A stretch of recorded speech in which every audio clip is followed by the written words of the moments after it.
সংগ্রাম করা অবস্থায় টিপু সুলতানের লাশত তুলে দেওয়া ইংরেজ লর্ড হার্টসে উপত্যকা ঘোষণা করছে আজ থেকে ভারতবর্ষ আমাদের। তার তারিখ হইল 1799 ইংরেজি 4 মে। হাজিরিনে কেরাম, এই তৎপরতার পরিপ্রেক্ষিতে ধারাবাহিক দায়িত্বে থাকা সম্রাট শাহ আলম বৃদ্ধের শেষ প্রান্তে কম্পিত দেহে অবস্থায় দুরাচারী ইংরেজ সম্রাট শাহ আলমের কাছ থেকে 3টা কুবাক্য কুকথার সাক্ষ্য লইতে সক্ষম হয়েছে।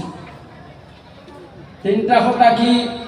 मुल्क खुदा का, मखलूक बादशाह सलामत का, हुकुम কোম্পানি বাহাদুর का।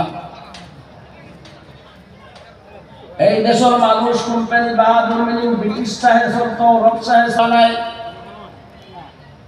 এই দেশের মালিক আল্লাহ, কিন্তু ক্ষমতার মালিক ব্রিটিশ।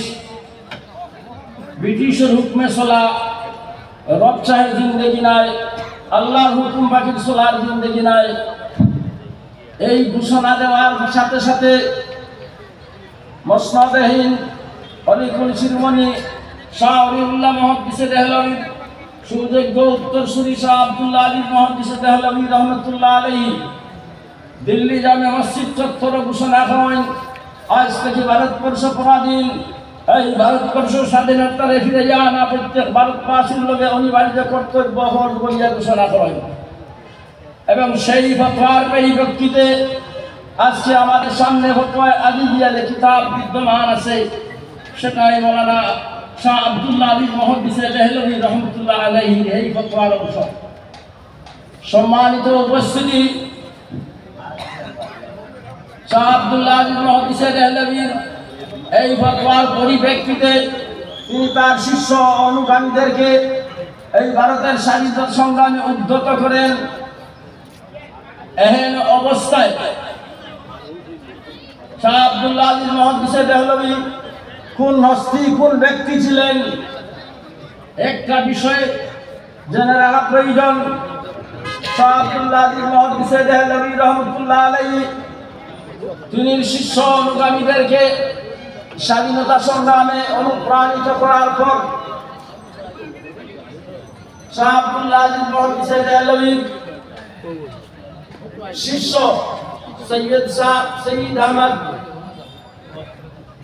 এবং হযরত ইসমাইল শহীদ রহমতুল্লাহ আলাইহি উভয়ের নেতৃত্বে সর্বপ্রথম স্বাধীনতা যুদ্ধ অনুষ্ঠিত হয় 1831 ইংরেজির মের 1ম দিনের 10 তারিখ পর্যন্ত পাঞ্জাবের বালাকোটের ময়দানে। নারে তাকবীর, নারে তাকবীর, নারে তাকবীর।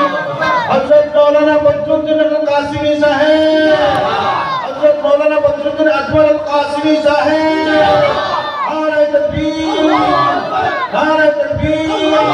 সভাপতি আসাম রাজ্যিক জমিয়ত উলামায়ে হিন্দ, সভাপতি আসাম রাজ্যিক জমিয়ত উলামায়ে হিন্দ, নারে তাকবীর, নারে তাকবীর।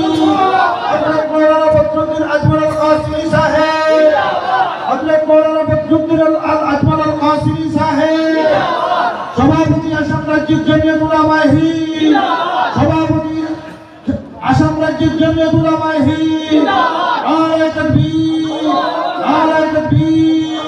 গুমরা ভাইজান মুকামে জমিয়ত উলামায়ে হিন্দ, গুমরা ভাইজান মুকামে জমিয়ত উলামায়ে হিন্দ, নারে তাকবীর। হযরত মাওলানা বদরুদ্দীন আল আজমল আল কাসিমি সাহেব, আসাম রাজ্যিক জমিয়ত উলামায়ে হিন্দ, সভাপতি আসাম রাজ্যিক জমিয়ত উলামায়ে হিন্দ, নারে তাকবীর, নারে তাকবীর।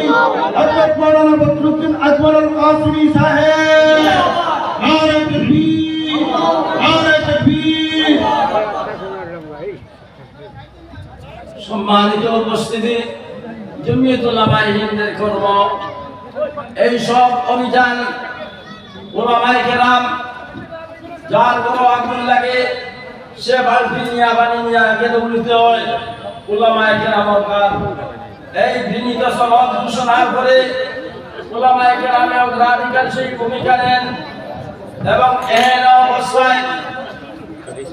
অবস্থায় একদিন দিল্লি জামে মসজিদ যেখানে জোহরের নামাজ চলে এবং জোহরের নামাজ শেষ হয়, সেই মুহূর্তে সেই সময় হযরত সৈয়দ আহমদ শহীদ রহমতুল্লাহ আলাইহি এবং ইসমাইল শহীদ রহমতুল্লাহ আলাইহি উভয়ের নেতৃত্বে পাঞ্জাবের বালাকোটে প্রথম স্বাধীনতা যুদ্ধ অনুষ্ঠিত হয়। 1831 ইংরেজির মের 1 থেকে 10 তারিখ পর্যন্ত এবং এই 1 থেকে 10 তারিখ পর্যন্ত স্যার সৈয়দ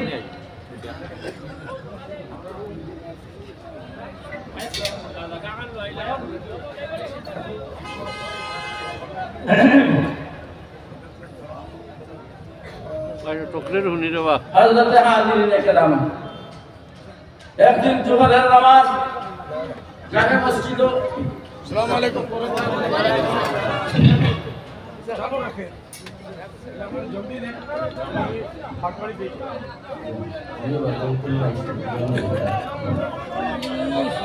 জোহরের নামাজ যখন শেষ হয় নামাজি হল বিদায় নিরা তখন দিল্লি জামে মসজিদের দক্ষিণ গেইটে বড় গভীর হতা মানুষ যখন যাত্রী যাওয়ার হতে এই সময় একজন ভাই প্যান্ট সুট লাগায় বড় ফিটফাট মানুষ এই মানুষের নামাজি হলে রেগুলায় ও ভাই মুসলমান হল তুমি না গুরু আমি খ্রিস্টান আমার ধর্মীয় কিতাব ইনজিল তুমি তাই মুসলমান